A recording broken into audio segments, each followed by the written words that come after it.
The finance world is notoriously opaque, which makes it intimidating for us mere mortals. Plus, there is a whole world of misconceptions about how investing actually works. The downside to this scenario is that if you don't have good information, you can't make good decisions. This video is my little act of service because I want to break down some of these barriers and show you some of the myths that are floating around, bust them so that you can make an informed decision about whether investing is something that you want to experiment with or not. But first, let's take a little sneak peek at why we're even bothering to talk about investing. According to the website NerdWallet, average returns on the stock market are about 10% a year. So even if you adjust that for inflation, 9 times out of 10, money in the stock market is still going to do better than money sitting in your savings account. Plus, compounding, as the value of your portfolio grows, you earn even more money, and the jump that you have on your savings account just increases.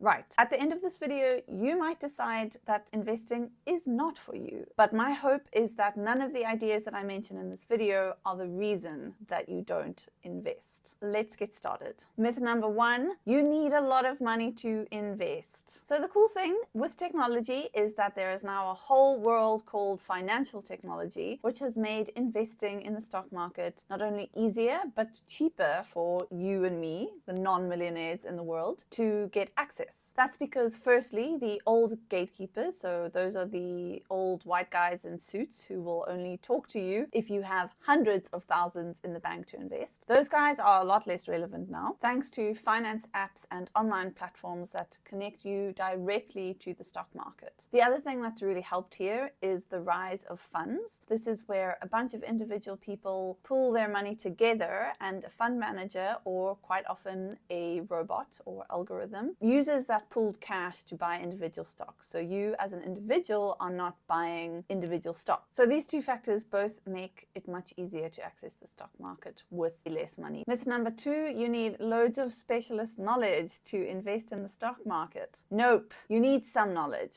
and a good basis of research and information is super important. You need to understand concepts like compounding, diversification, what the different asset classes are, stocks, bonds, funds, but you do not need to have the whole finance world figured out. Because as you'll hear experts talk about all the time, what's way more important than super detailed knowledge and a complex portfolio is to be rational in your decisions, making good decisions based on the information that you have, and staying consistent with it. The other thing to mention here is robo-investors. If this feels comfortable for you, they're quite a cool thing. When you sign up for an app or an online platform, they have ready-made funds based on your risk appetite, and they will ask you a bunch of questions before they take your money to ascertain what your risk appetite actually is. So as long as you know about funds and what's in the individual fund and the outlook for that fund, you don't need to have loads of specialist knowledge on individual companies. Next up, myth number 3, it's time consuming to manage an investment portfolio. This is one that got me for ages, and it's related to the previous point because I thought that in order to start, I needed to know everything about the stock market and the financial industry, and that felt like an impossible task. So for a long time, I just didn't get started. I thought having a portfolio meant that I would be reading economic news, catching up on individual financial statements for companies, figuring out where to find financial statements for companies. Exhausting, right? Luckily, what I learned from the research that I advise you do too is that there is so much of your portfolio setup that can be automated. Right now, for example, I have money that goes straight from my current account into my investment account and then straight into the investments that I've chosen. I don't have to do anything. A related side note here, experts will say that the best strategy when it comes to investing is the one that you can stick to. That means putting your money in, leaving it there for 5, 10, 20 years is gonna see reliable returns. On the flip side, if you are constantly going in and adjusting your portfolio, particularly if you don't know what you're doing, that's actually going to be detrimental. So again,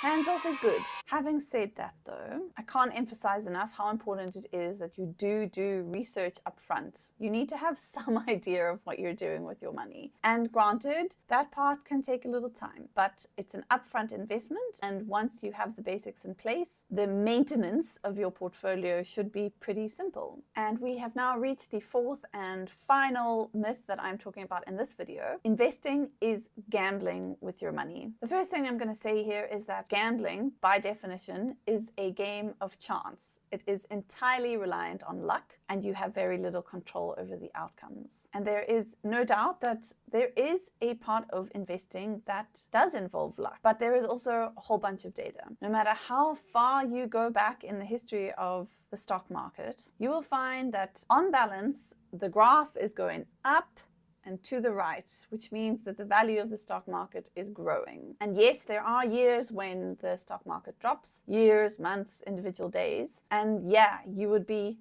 really unlucky if you have to withdraw cash in the middle of a terrible year for the stock market. But on balance, with the trend of the stock market, the probability of you doing well is favorable. Now, making a decision based on this favorable data doesn't sound like gambling to me. But don't get me wrong, you can certainly gamble on the stock market. If you are going to go out there and buy individual stocks without having any experience of investing and no idea about those individual companies, particularly if you're going to put all of your money into a very small range, then yeah, that is 100% gambling. But that is not the only way to invest in the stock market. For me, doing research and making a rational decision based on the information I have, that feels like a pretty solid way to handle my finances. So there you have just 4 of the many investment myths that are out there. I hope that if any of those were holding you back, they are no longer,